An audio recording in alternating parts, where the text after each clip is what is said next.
आज अखिल भारतीय कांग्रेस कमेटी एवं प्रदेश कांग्रेस कमेटी के निर्देशानुसार उदयपुर शहर जिला कांग्रेस कमेटी एवं देहात जिला कांग्रेस कमेटी के नेतृत्व में उदयपुर शहर के सभी विधानसभा क्षेत्र से मनरेगा को लेकर धरना प्रदर्शन किया जा रहा है। उसमें हमारा यही कि केंद्र सरकार ने जिस तरह से मनरेगा की योजना को लेकर ग्रामीण गरीब जो मजदूर है उनके ऊपर हमला किया है, उसको लेकर आज हमारा 45वां दिन है। उसको लेकर हम हमला करेंगे। जहां केंद्र सरकार की जो बात करते हैं, उन्होंने क्या पता इनकी जो मंशा है कि गांधी परिवार का नाम आता है उनकी रूह कांप जाती है। जहां तक हम देखे हैं, चाहे राजीव गांधी की पाठशाला, राजीव गांधी सेवा केंद्र का भी नाम इन्होंने राज्य सरकार ने बदला है। और अभी पूरे देश में जो मनरेगा 2006 में आदरणीय हमारे प्रधानमंत्री मनमोहन सिंह जी के समय जो लागू हुई थी, उस योजना का पूरा स्वरूप बदलकर और गरीबों के ऊपर कुठाराघात कर रहे हैं। हम चाहते हैं कि इस योजना को पुनः बहाल किया जाए। आज प्रदेश अध्यक्ष मदन राठौड़ आए थे, उन्होंने कहा कांग्रेस भ्रम फैला रही है, हमने कोई उसमें वो नहीं किया है। ये उनका सोचना है कि कांग्रेस भ्रम फैला रही है। वो अपने आप को खुद महसूस कर रहे हैं कि केंद्र सरकार की जो तानाशाही रवैया कि ये भारतीय जनता पार्टी के चाहे प्रदेश अध्यक्ष ले लो, मुख्यमंत्री ले लो, एक तो पर्ची सरकार है, एक ये कठपुतली है। ये केवल केंद्र सरकार के इशारे पर नाचने का काम करती है। जैसे केंद्र सरकार आदेश देगी वैसे ये करेंगे, लेकिन ये गरीबों के पक्ष में कभी बोलना स्वीकार नहीं करेंगे। महोदय या सभी कांग्रेस लीडर्स कर रहे हैं। हमें महिला शक्ति को कंधे से कंधा मिला के इन लोगों का हर समय साथ देना है, ऐसा मेरा थी। उस पे कई तरह की ऐसी जो स्कीम थी उसको नाम बदलने का काम भारतीय जनता पार्टी ने किया। अखिल भारतीय कांग्रेस कमेटी के निर्णय के अनुसार प्रदेश कांग्रेस कमेटी ने सभी जिला अध्यक्षों को, ब्लॉक अध्यक्षों को, मंडल अध्यक्षों को, इवन पंचायती राज से जुड़े हुए सभी और नगर निकायों से जुड़े हुए सभी लोगों को निर्देश जारी किए। उसमें कार्यक्रम तय हुआ 45 दिन तक कार्यक्रम करने हैं।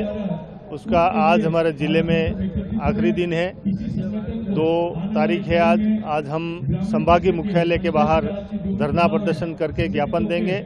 ये उद्देश्य हमारा इसलिए है कि भारतीय जनता पार्टी के नेतृत्व में केंद्र सरकार ने जिस तरह से मनरेगा को बंद किया है, कानून बदला है और उसके प्रावधान जो थे कल्याणकारी, गाँवों में सीधा रोजगार देने वाला है और गरीबों को घर बैठे काम देने वाला जो कार्यक्रम था, जो पूरे दुनिया में कहीं नहीं था, रोजगार की गारंटी का अधिकार, वो अधिकार दे के गांव के लोगों को एक विश्वास दिया था कि सरकार के खजाने से आपके हित में बजट जारी होके आपको घर बैठे काम करके और रोजगार का अवसर मिलेगा। वो कानून बदल के अब उसको तहस नहस कर रहे हैं। आज जो इन्होंने प्रोविज़न किया उसमें सबसे बड़ा तो ये महात्मा गांधी के नाम को इस योजना से हटा दिया।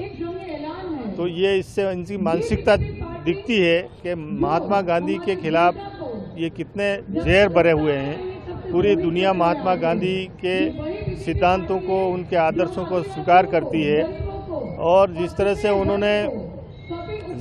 उन्होंने पूरे दुनिया में संदेश दिया था कि अहिंसा के बल पे बड़े से बड़े राज को हम हटा सकते हैं और अंग्रेज़ों को हटाया था, उनके नाम को हटा दिया।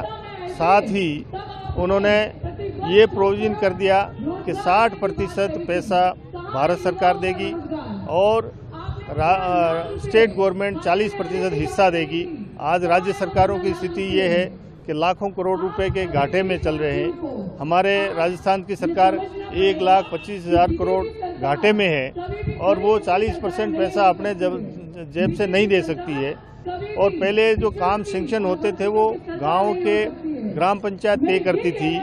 आज प्रोविज़न ये किया है कि केंद्र की सरकार तय करेगी कौन से काम सेंक्शन होंगे, कौन से कब किए जाएंगे। 60 दिन साल में काम नहीं सेंक्शन होंगे और उसके अतिरिक्त जो पैसों का प्रोविज़न है उसके तहत कोई काम सेंक्शन होने भी नहीं है। और कल ही जो बजट जारी हुआ है, कल ही जो बजट केंद्र का सरकार के घोषणा की है, उसमें राजस्थान, मध्य प्रदेश, छत्तीसगढ़ के अगर 3 राज्यों में जहाँ ज़्यादा आदिवासी रहते हैं वहाँ का बजट देखें तो 1700 करोड़ रुपए का बजट कम किया है।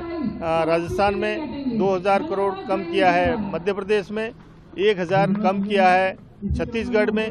तो आप अंदाज लगा सकते हैं कि ये नरेगा में जो मिलने वाला बजट था उसको ख़त्म करके और धीरे धीरे उन्होंने ये दिखाना शुरू कर दिया कि नरेगा योजना आने वाले समय में निश्चित तौर पे बंद हो जाएगी और ये सिर्फ धार्मिक एजेंडे के आधार पे काम करना चाहते हैं और उसके आधार पे इस देश में लोगों का बंटवारा करना चाह रहे हैं, युवाओं का, चाहे महिलाओं का और ग्रामीण क्षेत्र में रहने वाले लोगों का शोषण करके और उनके आर्थिक व्यवस्था को तहस नहस करना चाहते हैं। आप कमिश्नर ऑफिस पे धरना प्रदर्शन देके क्या मैसेज देना चाह रहे हैं? हमारे पार्टी का निर्णय है कि पहले हमने कलेक्ट्रेट पे धरना दिया था, फिर गाँव में तहसील, एसडीओ उनके सामने धरना देके गाँवों के लोगों की में एक जागरूकता पैदा करनी थी कि आपकी जो योजना थी वो समाप्त कर रही है केंद्र की सरकार। तो यही उसी के क्रम में आज ये जो 31 तारीख से 6 तारीख के बीच में हमको ये धरना प्रदर्शन करके पूरे जिले भर के लोगों को इकट्ठा करके और उनको ये जताना था कि आपकी योजना बंद कर रही है सरकार, तो इसमें आपका आक्रोश जो है निश्चित तौर पे दिखना चाहिए। तो आज दिख रहा है कि जिस तरह से लोग यहाँ आए हैं और कमिश्नर ऑफिस के बाहर बैठे हैं, धरना प्रदर्शन कर रहे हैं, ज्ञापन देंगे, तो उनके हित में, लोगों के हित में हम सभी ये कार्यक्रम कर रहे हैं।